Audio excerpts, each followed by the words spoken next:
this dystopia. We girl, this literally are creator in a makes dystopia. a And lot I'm of just going to sense. explain this out because there's no point Talks in me about a beating lot of around good the bush. If you stuff. believe me, you believe me. Please If you watch don't, to oh the well. end Because in our current state of and the world, we have more like, share, consumers than subscribe. we have Thanks. products to be consumed. And by that, I don't mean the simple supply and demand chain. I mean, more people need to sell in order to make money. Whether that be a part of themselves or a product they make, they need to make money. But more people need to sell than they need to consume right now. The problem is there are infinitely more consumers than sellers. Why? Because the people that need to sell don't have the means to sell, so they're stuck being a consumer. They're basically no longer climbing the economic ranks. People are getting laid off. People are getting degrees that take them nowhere. People who have had a stable job and income for years are realizing that their annual income amount is the same, but the economy isn't. So while they're technically not getting poorer, everyone else is getting richer. So they're basically getting paid the same in an economy that's racing them. So we have a bunch of broke people that are getting advertised to constantly, right? At the same time, we have other broke people trying to sell to these other broke people. And so anyone who's not basically a millionaire is stuck in the broke person barter system. Here's the problem.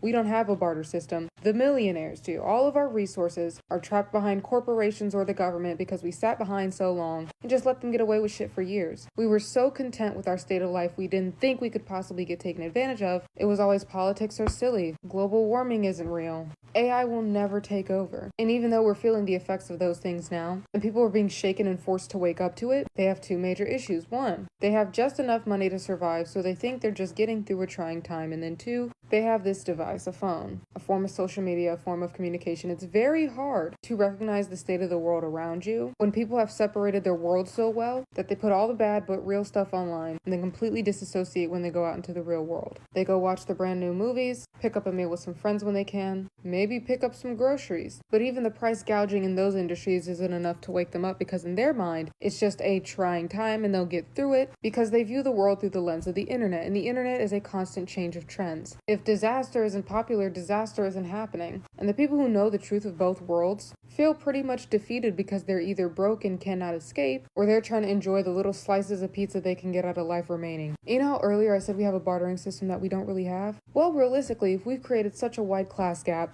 people are either broke or rich, something like the Roman Empire, then the rich are basically playing with monopoly money because the broke can't do anything with it. They can't earn enough of it, they can't spend enough of it. It is just a war of the classes and finances. So what do broke people need to do to escape that? They create a bartering system. They trade resources. So rather than buying into the monopoly money made by the fake man, by the governing powers, the people would have to learn to govern themselves and take care of themselves. And even if we as a world, and specifically as a poor society, could come together and govern ourselves, we can't create the bartering system. Why? Because the governments and the corporations hold the resources. Because as I said, for years we just made jokes about it, let the government get more powerful, let the corporations get more powerful, and now there isn't a thing we can do as individuals. There isn't a thing we can do as an entire people. We are in a dystopian waiting period. Think of it like the Hunger Games. The people are fed up, the capital is empathetic, and the revolution is brewing, but there's only three real ways this can go. One, we destroy ourselves as a nation. That's the truth. If we realistically did revolt, we are madly outnumbered. We could be wiped out by the government, and in attacking back, we would wipe out our governing powers, leaving the great nation in rubble just like Rome. Two, we also collapse, but for another reason. Rather than changing the course of history, we keep going through these same events until the poor are barely living, and the rich are either taken out by another country, or they take themselves out with the country they ruined. But of course, the poor won't be there to see that. So then, what's option number three? Option number three is we somehow get our government back and survive. Option number three is somehow the long game works. It's that we somehow bridge the gaps of inequality. We teach others to empathize as much as we learn to empathize with others. And we wait out these trying times to reclaim our government because we make them feel safe in our hands. We continue making them feel like we cannot do anything. And like those 70 or so judges appointed by Joe Biden, we surprise attack and take the government back. But you know, very broad scale, that's really what the world is. That's where we're at in America. This whole escape the country mentality, you have to have money. Remember, the reason people immigrated to America was because America was promising them capital in return for their labor. So basically, if you were poor, you could go work somewhere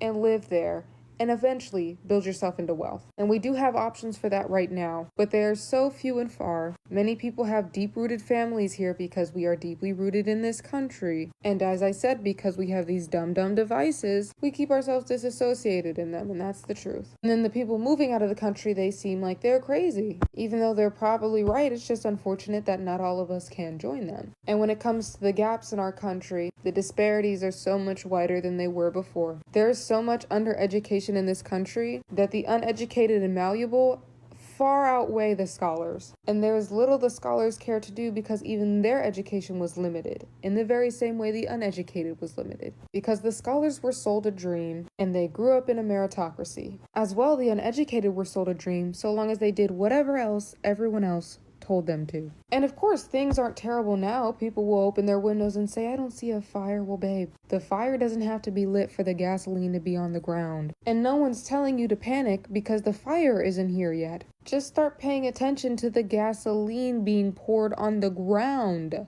If anyone's gonna get that analogy, because as I said, a majority of us are undereducated or live in a meritocracy. But you know, to whoever gets it, gets it. To whoever doesn't, probably most of y'all. And to whoever actually stayed, I'm so glad you did. Not for any particular reason, but just to know that you listened, even if you didn't comprehend it, even if you have to watch it a bunch of times, because listen, it's okay to watch a video you don't comprehend the first time a bunch of times. It expands your intellect. But either way, anyone who stayed, I'm glad you stayed. I'm not being conspiratorial here. This is just a very bird's eye view lens, and a lot of people don't get that. And I don't really care if I sound crazy. So long as I feel fine, and I'm fine, so I hope y'all have a nice day. That's all from me, bye-bye. Hey, I don't mean to be alarmist, but we literally are in a dystopia. And I'm just gonna explain this out because there's no point in me beating around the bush. If you believe me, you believe me. If you don't, oh well. Because in our current state of the world, we have more consumers than we have products to be consumed. And by that,